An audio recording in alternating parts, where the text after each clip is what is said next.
19 अक्टूबर 2025 की रात को कीव के लंबी दूरी के ड्रोन रूस के औद्योगिक केंद्र में सीमा से सैकड़ों किलोमीटर दूर गहराई तक घुस आए।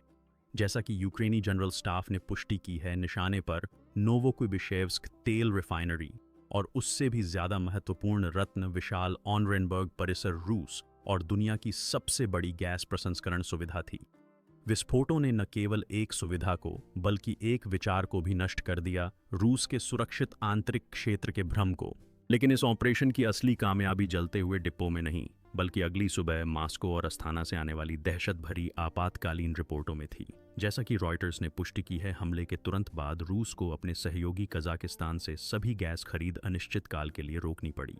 यह कोई संयोग नहीं था, यह औद्योगिक अराजकता और आग से कहीं बढ़कर था। यह एक सुनियोजित भू राजनीतिक विखंडन था जिसने मध्य एशिया के साथ पुतिन के ऊर्जा संबंधों को तोड़ दिया। हमले के कुछ घंटों बाद कजाकिस्तान के ऊर्जा मंत्रालय ने घोषणा की कि उसने देश के तेल और गैस उत्पादन पर तत्काल निगरानी रखी है और स्थिति को आपातकालीन माना है। यूक्रेनी जनरल स्टाफ ने भी एक महत्वपूर्ण जानकारी की पुष्टि की।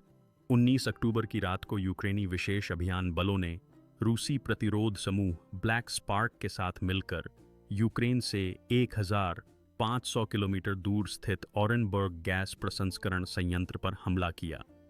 यह पुतिन शासन के लिए एक बड़ी शर्मिंदगी थी। यह समझने के लिए कि इस ऑपरेशन के इतने विनाशकारी परिणाम कैसे हुए, हमें लक्ष्य ऑरेनबर्ग गैस प्रसंस्करण संयंत्र की परत दर परत जांच करनी होगी। सबसे पहले आइए भू आर्थिक आयाम पर नजर डालें, क्योंकि इस ऑपरेशन की असली प्रतिभा इस्तेमाल की गई तकनीक में नहीं, बल्कि चुने गए लक्ष्य के भू आर्थिक महत्व में निहित है। स्क्रीन पर दिखाई दे रही ऑरेनबर्ग सुविधा कोई साधारण रिफाइनरी या गैस भंडारण सुविधा नहीं है। यह रूस के ऊर्जा ग्रिड के मुख्य स्विचों में से एक है, वस्तुतः एक यूरेशियन ऊर्जा केंद्र। यह ऑरेनबर्ग गैस प्रसंस्करण संयंत्र है जिसका संचालन गज़प्रोम की सहायक कंपनी गज़प्रोम पेरेरोबोटका द्वारा किया जाता है। यह सिर्फ गैस भंडारण की जगह नहीं है, बल्कि दुनिया का सबसे बड़ा गैस रासायनिक परिसर है।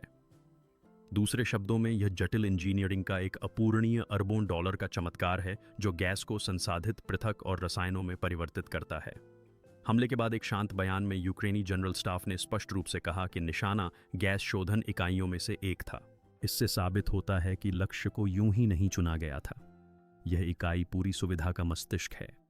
इसके बिना पाइपलाइनों से निकलने वाली कच्ची गैस बेकार प्रदूषण के अलावा कुछ नहीं है। उस यूनिट पर प्रहार करना दिमाग पर प्रहार करने जैसा है। बाकी पूरी सुविधा तुरंत धातु के बेकार ढेर में बदल जाती है। इस सुविधा की दो महत्वपूर्ण और परस्पर जुड़ी भूमिकाएं थीं। सबसे पहले, यह रूस के घरेलू बाजार के लिए बेहद महत्वपूर्ण था। रूस के विशाल वोल्गा यूराल क्षेत्र में अपना उत्पादन स्वयं करने वाला ऑरेनबर्ग रूस के घनी आबादी वाले यूरोपीय हिस्से, खासकर मॉस्को को भोजन उपलब्ध कराने वाली प्रमुख सुविधाओं में से एक था। इस सुविधा को झटका रूस के घरेलू मोर्चे पर सीधा झटका था। वह उस राजमार्ग को काट रहा था जो सर्दियों के आते ही रूसी घरों को गर्म करता है और कारखानों को बिजली देता है। यही एक रणनीतिक सफलता होती, लेकिन कीव का लक्ष्य यह नहीं था। असली लक्ष्य इस सुविधा की दूसरी और कहीं ज्यादा महत्वपूर्ण भूमिका भू आर्थिक सेतु थी। ऑरेनबर्ग सुविधा कजाकिस्तान के विशाल कराचागानक क्षेत्र, जो रूस का सबसे महत्वपूर्ण मध्य एशियाई सहयोगी है, से प्राकृतिक गैस का प्रसंस्करण करने वाला एकमात्र केंद्र था। यह कोई विकल्प नहीं था, बल्कि सोवियत काल से चली आ रही एक अपरिवर्तनीय बुनियादी ढांचे की जरूरत थी। वर्षों से दोनों देशों को आर्थिक रूप से एक दूसरे से जोड़ने वाला समीकरण सरल था। कजाकिस्तान अपने क्षेत्रों से निकाली गई कच्ची गैस को पाइपलाइनों के जरिए सीमा पार ऑरेनबर्ग तक पंप करता है। रूसी ऊर्जा दिग्गज गज़प्रोम द्वारा संचालित यह विशाल संयंत्र गैस का प्रसंस्करण, शुद्धिकरण और पृथक्करण करता है। इस प्रसंस्कृत गैस को फिर रूसी ग्रिड को बेचा जाता था और इसका एक हिस्सा रूस के रास्ते दुनिया भर में निर्यात किया जाता था। यह दोनों देशों को जोड़ने वाली एक आर्थिक नाभिरज्जु थी जिसकी सालाना कीमत अरबों डॉलर थी। 19 अक्टूबर की रात को यूक्रेन ने इस जीवन रेखा को ही काट दिया। जब इस संयंत्र पर हमला हुआ, आग लग गई और इसकी महत्वपूर्ण प्रसंस्करण इकाइयां निष्क्रिय हो गईं, तो कजाकिस्तान से आने वाली कच्ची गैस को संसाधित करने की क्षमता तुरंत समाप्त हो गई। इससे एक श्रृंखलाबद्ध प्रतिक्रिया शुरू हो गई। अब रूस के पास कोई विकल्प नहीं था। उन्हें अपने ही हाथों अपने सहयोगी देशों की यह जीवन रेखा काटनी पड़ी, जिससे कजाकिस्तान से गैस का प्रवाह पूरी तरह रुक गया। यह दुश्मन के हमले से उपजा आत्मदमन है। रूस को अपने सहयोगियों के नल खुद बंद करने पड़े। यह एक मिसाल है कि कैसे एक सैन्य हमला एक बेदाग सैन्य गला घोंटने में बदल सकता है। अब आइए इसके सामरिक पहलू पर गौर करें। यूक्रेनी सूत्रों ने बताया कि यह ऑपरेशन लंबी दूरी के यूएवी द्वारा किया गया था, जो संभवतः एआई सहायता प्राप्त स्वायत्त नेविगेशन सिस्टम से लैस थे। ये एक बार फिर दर्शाता है कि कैसे रूस की इलेक्ट्रॉनिक युद्ध प्रणाली और स्तरित वायु रक्षा नेटवर्क में सेंध लगाई गई। यहाँ सबसे चौंकाने वाली बात दूरी थी। यूक्रेनी सूत्रों ने पुष्टि की है कि हमला अग्रिम पंक्ति से 1250 से 1500 किलोमीटर दूर से किया गया था। हमें इस दूरी को समझना होगा। यह मॉस्को से कहीं आगे यूराल पर्वत की तलहटी में स्थित औद्योगिक क्षेत्र में है, जिसे रूस सुरक्षित मानता है। इससे साबित होता है कि रूस का बहुप्रशंसित बहुस्तरीय वायु रक्षा नेटवर्क S-400, S-300 पैंट्सिर न केवल अग्रिम मोर्चे पर बल्कि देश के सबसे गहरे रणनीतिक बिंदुओं पर भी पूरी तरह से अंधा बहरा और निष्क्रिय है। ये यूएवी संभवतः एआई संचालित स्वायत्त नेविगेशन प्रणालियों का उपयोग करते हुए रूसी रडार कवरेज में अंधे स्थानों का फायदा उठाकर या नदी तल का अनुसरण करके कम ऊंचाई पर घुसपैठ करने में सफल रहे। यह रूसी वायु रक्षा के पूर्ण पंगु होने की घोषणा है। जैसा कि यूक्रेनी जनरल स्टाफ द्वारा पुष्टि की गई है, यूक्रेनी विशेष अभियान बलों ने रूसी प्रतिरोध समूह ब्लैक स्पार्क के साथ मिलकर यूक्रेन से 1500 किलोमीटर दूर ओरेनबर्ग गैस प्रसंस्करण संयंत्र के खिलाफ एक अभियान चलाया, जिसने पुतिन शासन के आंतरिक पतन को दर्ज किया। यह अब ब्लैक स्पार्क जैसे स्थानीय गुंडागर्दी समूहों की छिटपुट कार्रवाई नहीं है। यह राज्य द्वारा प्रायोजित व्यवस्थित विनाश अभियान है। हमलों की इसी लहर में नोवोकुइबेशेवस्क तेल रिफाइनरी पर भी हमला हुआ और इस हमले की जिम्मेदारी यूक्रेनी सशस्त्र बलों की एक आधिकारिक इकाई 54वीं सेपरेट यूएवी रेजिमेंट ने ली। इसका मतलब है कि यूक्रेन की नवगठित यूएवी सेना रूस के आर्थिक इंजन को बंद करने के लिए एक समन्वित लंबी दूरी की और बेहद सटीक कार्रवाई कर रही है। ओरेनबर्ग में हुए विस्फोटों और नोवोकुइबेशेवस्क रिफाइनरी में लगी आग से उत्पन्न डोमिनोज प्रभाव तुरंत शुरू हुआ और एक बहुआयामी संकट को जन्म दिया। इस हमले के तत्काल परिणाम रूस के घरेलू मोर्चे और उसके सहयोगी कजाकिस्तान दोनों के लिए विनाशकारी हैं। सबसे पहले आइए रूस पर पड़ने वाले प्रभावों पर नजर डालें।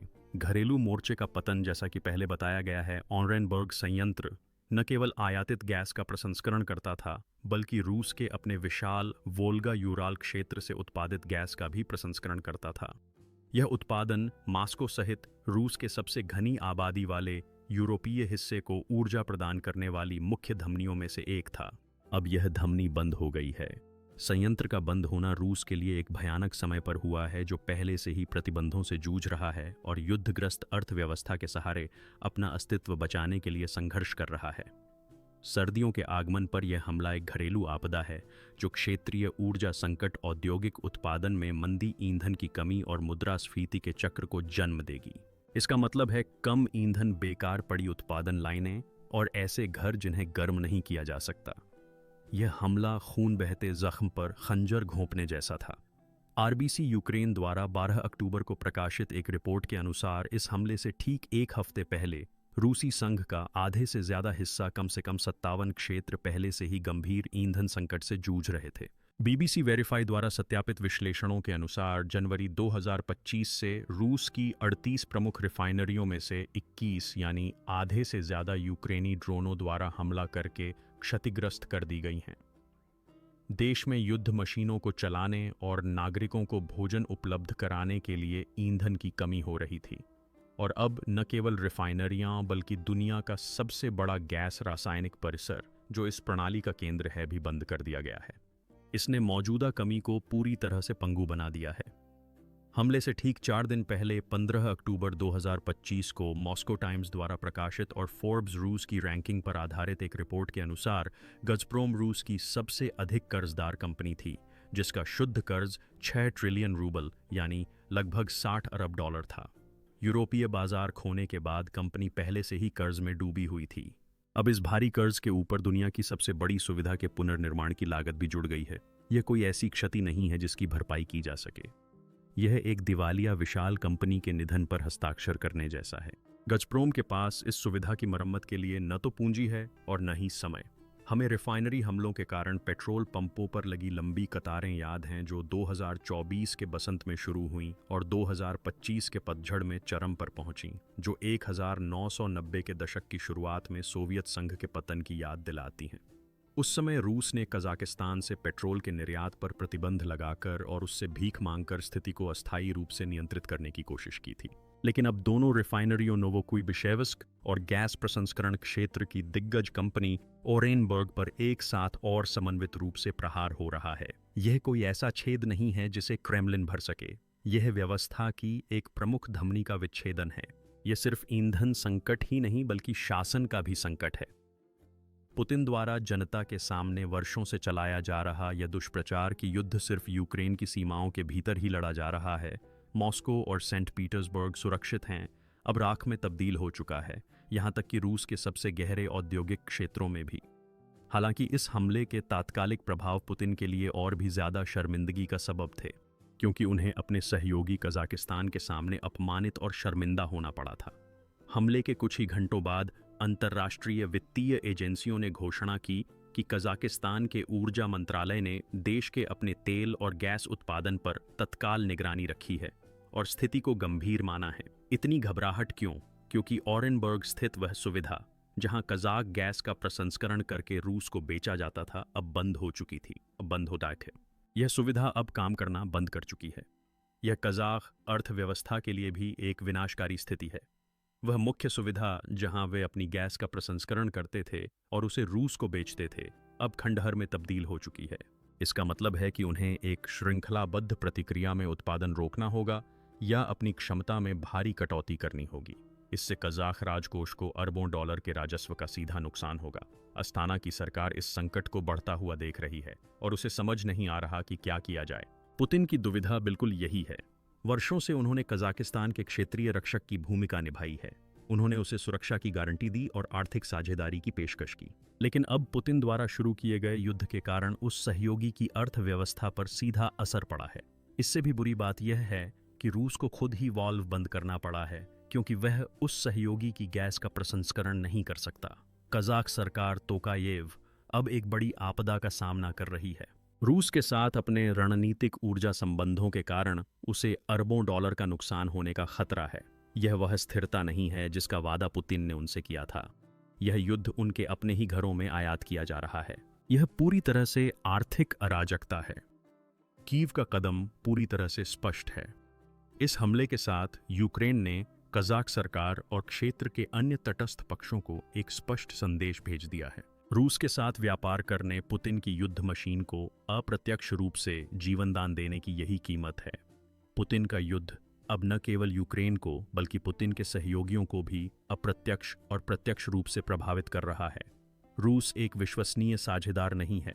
यह एक जहरीला कांटा है जो आपको अपनी ही बर्बादी में घसीटता है। यह एक बेहतरीन कूटनीतिक जाल है। यह पुतिन की पूरी यूरेशियन रणनीति की नींव में ही लगा डायनामाइट है, जिसे वह 20 सालों से बनाने की कोशिश कर रहे हैं। याद रखें कि पुतिन ने सामूहिक सुरक्षा संधि संगठन CSTO और यूरेशियन आर्थिक संघ को पश्चिम के प्रतिकार के तौर पर प्रचारित किया था। अपने आर्थिक और भौगोलिक आकार के कारण कजाकिस्तान हमेशा से इन संरचनाओं का आधार रहा है। अब कीव का यह कदम इस गठबंधन को खोखला कर रहा है और इसे निरर्थक बना रहा है। कजाकिस्तान के अभिजात वर्ग अब पूछ रहे हैं कि इस गठबंधन का क्या मतलब है, जब हमारा कथित सहयोगी जो हमारी रक्षा करने वाला है अपनी ही लड़ाई नहीं संभाल पा रहा और इसी वजह से हमारी अर्थव्यवस्था को तबाह कर रहा है। ओरेनबर्ग स्थित इस सुविधा पर हमला कोई साधारण विस्फोट नहीं है। दरअसल यह पुतिन के क्षेत्रीय प्रभुत्व को अंदर से ही चकनाचूर करने वाला कदम है। दूसरी ओर ओरेनबर्ग में लगी यह आग कोई अकेली घटना या संयोगवश मिली सफलता नहीं है। यह यूक्रेन द्वारा महीनों यहाँ तक कि वर्षों से रची जा रही व्यवस्थित गला घोंटने की रणनीति का नवीनतम और सबसे परिष्कृत परिणाम है। यह रूसी ऊर्जा क्षेत्र को निशाना बनाकर लंबे समय से चल रहे युद्ध का अंतिम चरण है। आइए इस पतन की समय रेखा को याद करें। यह सब 2024 के बसंत में शुरू हुआ। उस समय यूक्रेन ने एक अभूतपूर्व ड्रोन हमला अभियान शुरू किया, जिसमें रूस की तेल रिफाइनरियों को एक एक करके निशाना बनाया गया। यूक्रेनी मानव रहित हवाई वाहनों ने रूस की सबसे बड़ी रिफाइनरियों पर उसकी सीमा में गहराई तक हमला किया। रॉयटर्स ने 12 मार्च 2024 के अपने विश्लेषण में बताया कि इन हमलों ने रूस की कुल तेल प्रसंस्करण क्षमता का कम से कम 12% नष्ट कर दिया। यह एक वैश्विक ऊर्जा दिग्गज के लिए अपने ही क्षेत्र में अपमानजनक था। पुतिन का ऊर्जा महाशक्ति का प्रचार अब उनके अपने लोगों को भी पेट्रोल उपलब्ध नहीं करा सकता। क्रेमलिन को घरेलू बाजार में बढ़ती दहशत को रोकने और सेना को ईंधन की आपूर्ति सुनिश्चित करने के लिए गैसोलीन निर्यात पर प्रतिबंध लगाने जैसे सख्त कदम उठाने पड़े। यह रूसी अर्थव्यवस्था के लिए अरबों डॉलर का झटका था। लेकिन संकट यहीं खत्म नहीं हुआ। ये हमले इतने प्रभावी थे कि रूस एक अकल्पनीय एकीकृत संकट में फंस गया। संकट इतना गहरा गया कि एक और शर्मनाक घटना घटी, जिसका विवरण 8 अप्रैल 2024 को रॉयटर्स ने फिर से दर्ज किया। दुनिया के सबसे बड़े ऊर्जा उत्पादकों में से एक रूसी संघ ने अपने सहयोगी कजाकिस्तान से आपातकालीन गैसोलीन भंडार बनाने की लगभग विनती कर डाली। मॉस्को ने अस्ताना से एक 0 टन गैसोलीन की मांग की। यह एक तरह की कूटनीति थी। पुतिन यूक्रेनी ड्रोनों के कारण कजाकिस्तान से गैसोलीन की भीख मांग रहे थे। यह एक ऐसा क्षण था जिसने रूस की आर्थिक कमजोरी और अपने सहयोगियों पर निर्भरता को दर्दनाक रूप से उजागर कर दिया। अब समय में पीछे चलते हैं। आज 19 अक्टूबर 2025 को यूक्रेन ने अपना सबक सीख लिया था। उसने अपनी रणनीति बना ली थी। 2025 की शरद रथु रूस के लिए विनाशकारी साबित हुई। लगभग 40 रूसी रिफाइनरियों को निशाना बनाया गया, जिनमें से कई अपनी कार्यक्षमता खो बैठीं। और आज रूस अपनी तेल उत्पादन क्षमता का 40% से ज्यादा खो चुका है। सेंट पीटर्सबर्ग से लेकर क्रीमिया तक, वोल्गोग्राद से लेकर स्मोलेंस्क तक सभी रिफाइनरी परिसरों को कम से कम एक बार निशाना बनाया जा चुका है। 2024 में रूस ने कजाकिस्तान से गैसोलीन की भीख मांगकर अपने जख्मों पर मरहम लगाने की कोशिश की। इस बिंदु पर हम देखते हैं कि कैसे एक सामरिक हमला एक रणनीतिक शतरंजी चाल में बदल गया। ऑरेनबर्ग पर यह प्रहार यूक्रेन की अब तक की सबसे परिष्कृत कूटनीतिक शहमात है। इस हमले ने पुतिन को सीधे तौर पर कजाकिस्तान के खिलाफ खड़ा कर दिया, जो मध्य एशिया में रूस का सबसे महत्वपूर्ण, सबसे बड़ा और सबसे रणनीतिक सहयोगी है। अब शतरंज की बिसात से हटकर पूरे नक्शे पर बड़ी तस्वीर पर नजर डालते हैं। इस हमले के भू राजनीतिक परिणाम रूस के लिए विनाशकारी हैं। सबसे पहले रूस का अलग थलग पड़ना। युद्ध की शुरुआत के समीकरण को याद कीजिए। पुतिन ने पश्चिम, खासकर जर्मनी को ऊर्जा नॉर्ड स्ट्रीम पाइपलाइन की धमकी देकर युद्ध की शुरुआत की, उन्हें बंधक बना लिया। उनका उद्देश्य पश्चिम को विभाजित करना और नाटो को पंगु बनाना था। आज हम जिस मुकाम पर पहुंचे हैं, वहां यह समीकरण पूरी तरह उलट गया है। यूक्रेन पुतिन को उनके ही घर यूरेशिया में उनके ही सहयोगी देश कजाकिस्तान के साथ ऊर्जा संबंधों को तोड़कर अलग थलग कर रहा है। अब ऊर्जा ब्लैकमेल का शिकार पश्चिमी देश नहीं, बल्कि रूस के अपने सहयोगी हैं। अब कीव असममित युद्ध छेड़ रहा है और दुश्मन के इलाके में आर्थिक नुकसान पहुंचा रहा है। इस हमले के मलबे के नीचे सिर्फ स्टील और कंक्रीट ही नहीं है। इस मलबे के नीचे पुतिन का 20 साल पुराना ऊर्जा महाशक्ति सिद्धांत छिपा है। यही रूस की आधुनिक पहचान का सार था। न्यू वॉइस ऑफ यूक्रेन द्वारा 14 अक्टूबर को प्रकाशित एक रिपोर्ट के अनुसार हमले से ठीक 5 दिन पहले यूक्रेन की विदेशी खुफिया सेवा SJRU द्वारा तैयार की गई एक चौंकाने वाली रिपोर्ट ने कड़वी सच्चाई उजागर की। रिफाइनरी पर लगातार हो रहे हमलों के कारण रूस को 2025 के अंत तक अपनी ईंधन जरूरतों का 60% आयात करने के लिए मजबूर होना पड़ सकता है। जरा सोचिए, जिस देश ने यह झूठ फैलाया था कि वह दुनिया के सबसे बड़े ऊर्जा निर्यातकों में से एक है, उसे अब सिर्फ अपने टैंक और कारों को चलाने के लिए ईंधन आयातक बनने की नौबत आ रही है। यह किसी महाशक्ति सिद्धांत की मृत्यु नहीं है। यह इस बात की स्वीकारोक्ति है कि सिद्धांत झूठ था। रूस अब एक दिवालिया राष्ट्र है, जो अब न तो अपना पेट भर सकता है और न ही अपने सहयोगियों का। दूसरा भू राजनीतिक परिणाम युद्ध का नया मोर्चा है। यह हमला इस बात की पुष्टि करता है कि युद्ध का स्वरूप बदल गया है। युद्ध अब यूक्रेन की खाइयों या सीमावर्ती गांवों तक सीमित नहीं रहा। युद्ध रूस के औद्योगिक गढ़, उसके आर्थिक सहयोगियों और उसके राजनयिक संबंधों की सबसे संवेदनशील नींव तक पहुंच गया है। टी एडवाइजर द्वारा गजप्रोम के वित्तीय विवरणों का विश्लेषण इस पतन का अंतिम और सबसे स्पष्ट प्रमाण है। 6 ट्रिलियन रूबल के भारी कर्ज से जूझते हुए गजप्रोम को 2025 के लिए अपने निवेश कार्यक्रम को घटाकर 1.5 ट्रिलियन रूबल करने के लिए मजबूर होना पड़ा। इस तकनीकी आंकड़े का मतलब है कि दुनिया की सबसे बड़ी गैस सुविधा के पुनर्निर्माण के लिए आवश्यक अरबों डॉलर अब उपलब्ध नहीं हैं। नतीजतन 19 अक्टूबर की रात ओरेनबर्ग में आसमान में उठा विशाल आग का गोला सिर्फ एक गैस संयंत्र का जलना नहीं था। यह पुतिन के ऊर्जा महाशक्ति प्रचार और उनके यूरेशियन संघ के सपने की राख थी। कम लागत वाले ड्रोन को रणनीतिक सोच के साथ जोड़कर यूक्रेन ने न केवल रूस के लिए एक अरबों डॉलर के औद्योगिक दिग्गज को नष्ट कर दिया है, बल्कि एक घातक कूटनीतिक कदम भी उठाया है, जिसने उसे अपने सबसे महत्वपूर्ण क्षेत्रीय सहयोगी से अलग कर दिया है। यह तकनीकी विषमता और भू राजनीतिक शतरंज का एक अद्भुत मिश्रण है। कीव रूस पर न केवल अपने हथियारों से बल्कि अपने आश्रित देशों और अपने सहयोगियों से भी प्रहार कर रहा है। रूस अब उस युद्ध की आग में घुट रहा है जिसे उसने अपने ही घर में अपने ही पिछवाड़े में शुरू किया था, और उसकी अपनी जीवन रेखाएं कट गई हैं। हमें चुनने के लिए धन्यवाद।